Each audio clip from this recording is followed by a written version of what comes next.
প্ৰথমতে সকলোকে নমস্কাৰ জনাইছোঁ, লগতে স্বাগতম জনাইছোঁ মোৰ চেনেলৰ অন্য এটা ভিডিঅ'লৈ। বন্ধু বান্ধৱীসকল, 90 কেজিৰ পৰা কেনেকৈ মই এমাহৰ ভিতৰত 7 কিলো কমালোঁ।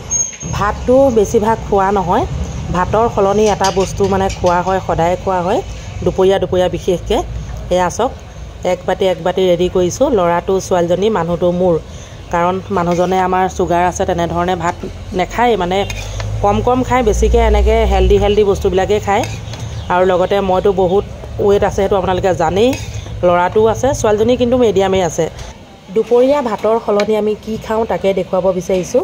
এইফালে মন কৰক, ইয়াত বিভিন্ন ধৰণৰ সেউজীয়া শাক পাচলি আছে, যেনে ফ্ৰেঞ্চবিন, গ্ৰীণ মটৰ মানে কেঁচা মটৰ, এইবিলাক গাজৰো আছে, ফুলকবি এটা আছে, বিলাহী আছে। গোটেইখিনি এতিয়া চব্জিখিনি আপোনালোকক দেখুৱাই লৈছোঁ। এই চব্জিখিনি আমি ভাতৰ লগত নাখাওঁ। কেনেধৰণে খাম আপোনালোকে প্ৰথমৰ পৰা শেষলৈকে চাব। আৰু যিসকলে নতুনকৈ চাই আছে, আশা ৰাখিছোঁ মোৰ চেনেলটি ছাবস্ক্ৰাইব কৰিব, ভিডিঅ'টো সম্পূৰ্ণ চাব। সম্পূৰ্ণ চালে যিসকল শকত মানুহ তেওঁলোকৰ কিন্তু লাভ হ'ব। সেয়েহে শকত মানুহসকলকহে কৈছোঁ, তেওঁলোকে চাওক, চাই নিজেও ব্যৱহাৰ কৰি চাওক, তাৰপিছত গম পাব। মই 1 মাহ ব্যৱহাৰ কৰি মানে সম্পূৰ্ণ ৰিজাল্টটো পাইহে আপোনালোকলৈ আগবঢ়াইছোঁ। আৰু চব্জিখিনি কি আছে সেইটো প্ৰথমতে ক'লোৱে, ফ্ৰেঞ্চবিন, গ্ৰীণ মটৰ, বিলাহী এটা, ফুলকবি এটা, গাজৰ 2টা। মানে আমাৰ 4জন মানুহৰ কাৰণে বনাইছোঁ, এবাটি হোৱাকৈ। প্ৰথমতেই বাতিকেইটা আপোনালোকে দেখিলেই। ইয়াত কিন্তু কোনো ভাতৰ লগত নাখাম। লগত পানীলাও টুকুৰা আছে দেই, সেয়াও সেউজীয়াতে পৰে দিয়কচোন। পানীলাও টুকুৰাটো প্ৰথমতে দেখুওৱা নাছিলোঁ। কুমলীয়া পানীলাও বাকলিটো নুগুচাওঁ। এয়া দেখিছে নাই, কুমলীয়া পানীলাও হ'লে বাকলি নুগুচালেও হয়, সেইটো আপোনালোকে নিশ্চয় জানে। পানীলাও বাকলিত বহুতেই ভিটামিন আছে, আৰু লগতে বহুতকেইটা বেমাৰৰ কাৰণেও ভাল। সেয়েহে ফুলকবিটো কিন্তু নল'বও পাৰে দেই। ফুলকবি আৰু বিলাহী এইকেইটা আপোনালোকে নেখায় যদি, মানে ইয়াৰ ভিতৰত যিকেইটা পাচলি নেখায় সেইকেইটা নল'বও পাৰে। আৰু কিছুমান যদি পাচলি খায়, মানে পাচলি হ'লেই হ'ল, যিকোনো পাচলি হ'লেই হ'ল, কিন্তু আলু নল'ব। আলু খালে মানে শকত বেছিহে হয়, সেইটো জানেই সকলোৱে, ৱেইটটো বঢ়াই দিয়ে আলুৱে। সেয়েহে ইয়াৰ ভিতৰত আলু নল'ব, আৰু বেছিভাগ মাটিতলৰ বস্তু নল'ব। মই গাজৰ 2টা লৈছোঁ, গাজৰকেইটা আপোনালোকে নল'বও পাৰে। মই মানে এমাহৰ ভিতৰত ৰিজাল্টটো পাই আপোনালোকলৈ আগবঢ়াইছোঁ। আপোনালোকে চাই থাকক। এতিয়া মই ধুনীয়াকৈ কাটি কৰি ধুই পখালি লওঁ, তাৰপিছত আপোনালোকক দেখুৱাই আছোঁ।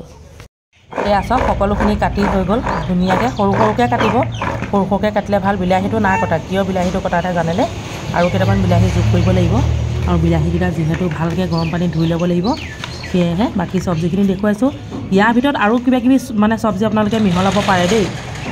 যিসকলে যিবোৰ নাখায় আঁতৰাই দিব, খোৱাসকলে ইয়াত আৰু কিবাকিবি যোগ কৰিব, কিন্তু আলু যোগ নকৰিব, ৰঙালাও যোগ নকৰিব। আলু আৰু ৰঙালাওটো মানে ইয়াৰ লগত নিমিলিব, আৰু খোৱাটোও ভাল নহয়নে? এতিয়া সকলো চব্জি মই কুকাৰ এটাত বইল কৰি ল'ম। এয়া চাওক, বিলাহী আৰু কেইটামান যোগ কৰি দিলোঁ, 5টা বিলাহী হৈ গ'ল। গোটেইখিনি এতিয়া মই অকণমান পানী দি, মানে বেছি পানী নিদিওঁ, কুকাৰ এটাত ধুনীয়াকৈ বইল কৰি ল'ম। বইল কৰি লোৱা অৰ্থ এইটোৱেই, ৰাসায়নিক সাৰ অবিহনে আজিকালি পাচলি কেতিয়াও ডাঙৰ নহয় বা বিকিবলৈ নানে বজাৰত। সেয়েহে সম্পূৰ্ণ বইল কৰি ল'ব কুকাৰত। 1 চিটি মাৰি, মই এতিয়া এটা চিটিয়ে মাৰিছোঁ, যিহেতু সৰুকৈ কাটিছোঁ আৰু চব্জিখিনিও দেখিছে কোমল। এটা চিটি মাৰিয়ে ধুনীয়াকৈ বইল কৰি লগালগ এতিয়া চব চিটিটো মই খুলি আছোঁ, মানে বেছিকৈ সিজি যাব। এইফালে ওটছ, পিঁয়াজ, হালধি, নিমখ, নহৰু এইকেইটা বস্তু গোটাই লৈছোঁ, ধনিয়াও গোটাই লৈছোঁ। এতিয়া বনাবলৈ আৰম্ভ কৰিছোঁ, আপোনালোকে চাই থাকক। আৰু পাৰিলে আপোনালোকেও বনাই মাজে সময়ে খাই চাব, আৰু তেতিয়া গম পাব। সঁচাকৈ বহুত হেল্ডি। লগতে ওটছ ব্যৱহাৰ কৰিছোঁ মই, আৰু চব্জিৰ লগত, মানে এনেও গাখীৰৰ লগতো সিজাই খাওঁ, কিন্তু মই আজি চব্জিৰ লগতে বনাইছোঁ। বহুতে হয়তো এনেকৈ খায় দেই, কিছুমানে, আৰু কিছুমানে নাখায়। যিসকল শকত মানুহ তেওঁলোকে খাব পাৰে, মানে ভাতটো খালে বেছি গধুৰ লাগে নহয়নে, টোপনিও ধৰে। এইটো ৰেচিপি মই শকত মানুহসকলকহে কৈ আছোঁ দেই, অতিৰিক্ত যিবিলাক শকত, যেনে মই 90 কেজি আছিলোঁ, 7 কেজি কমিছোঁ। আৰু মাছ মাংস সকলোতে চৰ্বি থাকে, সেইটো সকলোৱে জানে। তাতে কম চৰ্বি থকা মানে খাব পাৰে। মইতো মাছ মাংস কম চৰ্বি থকাই খাইছোঁ আজিকালি। এতিয়া চাওক, বইল কৰা চব্জিখিনি ইয়াতে যোগ কৰি দিলোঁ, মানে পিঁয়াজ আৰু নহৰু, তেজপাত সকলোখিনি অকণমান ৰঙচুৱা হোৱাৰ লগে লগে বইল কৰি থোৱা চব্জিখিনি ইয়াত ঢালি দিলোঁ। কিন্তু বইল কৰা পানীখিনি আকৌ মই পেলাই দিয়া নাই, কেলৈ কওকচোন। ইয়াত অলপ পানী মিশ্ৰণ কৰিব লাগিব। এক্সট্ৰাকৈ বেলেগ পানী দিলে সোৱাদটো নাহিবও পাৰে। সেয়েহে মই যিখিনি যে বইল কৰিছিলোঁ, চাফ চিকুণীয়া গৰম পানীয়ে ধুয়ে বইল কৰিছোঁ, সেয়েহে সেই পানীখিনি ৰাখি থৈছোঁ।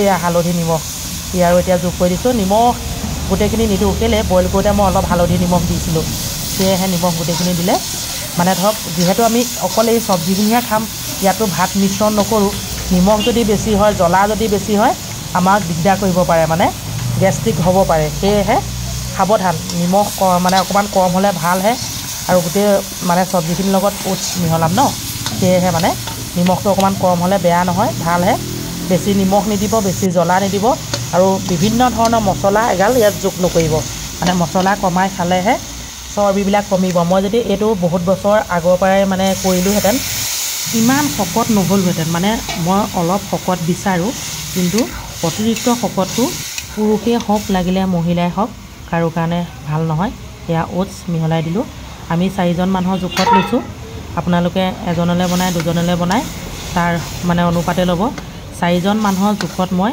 150 গ্ৰাম লৈছোঁ এয়া দেই ইয়াত 150 গ্ৰাম আছে যিহেতু আমি এয়া দুপৰীয়া ভাতৰ সলনি এয়া খাম মানে ৰাতিপুৱাটো গাখীৰত মিশ্ৰণ কৰি ওটছ খালোৱেই এতিয়া কিন্তু আমি ধৰক 4জন মানুহৰ কাৰণে এনেকৈ বনাইছোঁ আৰু চব কি ধুনীয়াকৈ উতলি আছে এয়া বিলাহীকেইটা দিয়াৰ কাৰণে সোৱাদটো ভাল লাগিব মানে ধৰক আমাক মুখত সোৱাদো হ'ব লাগিব পেটো ভৰিব লাগিব সেয়েহে এনেধৰণে এতিয়া কেঁচা কেঁচা জলকীয়া দিছোঁ মই দেখিছেনে গোটা গোটা মানে বেছি জ্বলা হ'ব বুলি ফালি দিয়া নাই কেলে আমি ইয়াৰে এবাটি খাম ইয়াৰ লগত কোনো ভাত নাথাকে ধনিয়া দি দিলোঁ ধনিয়াটো জানেই আৰু কেঁচা ধনিয়াটো আমাৰ চবৰে কাৰণে ভালেই সেয়েহে শেষত মই ধনিয়া দি দিলোঁ আৰু এতিয়া অকণমান সময় গেছত ৰাখি মানে 1 মিনিটমান ৰাখিম আৰু বেছি নাৰাখোঁ মানে জলকীয়াকেইটা সিজালৈকে আৰু লগতে আপোনালোকক জনাওঁ কেনেকুৱা লাগিলে ৰেচিপিটো একেবাৰে জনাবলৈ নাপাহৰিব সেইটো মানে ৰাতিপুৱা জলপান হিচাপেও খাব পাৰে দুপৰীয়া ভাতৰ সলনি খাব পাৰে বাৰে বাৰে কৈছোঁ মই শকত মানুহসকলকহে কৈছোঁ দেই ক্ষীণ মানুহসকলে কেনেধৰণে খায় সেইটো তেওঁলোকৰ কথা যেই নহওক আজিলৈ আহিছোঁ বাই বাই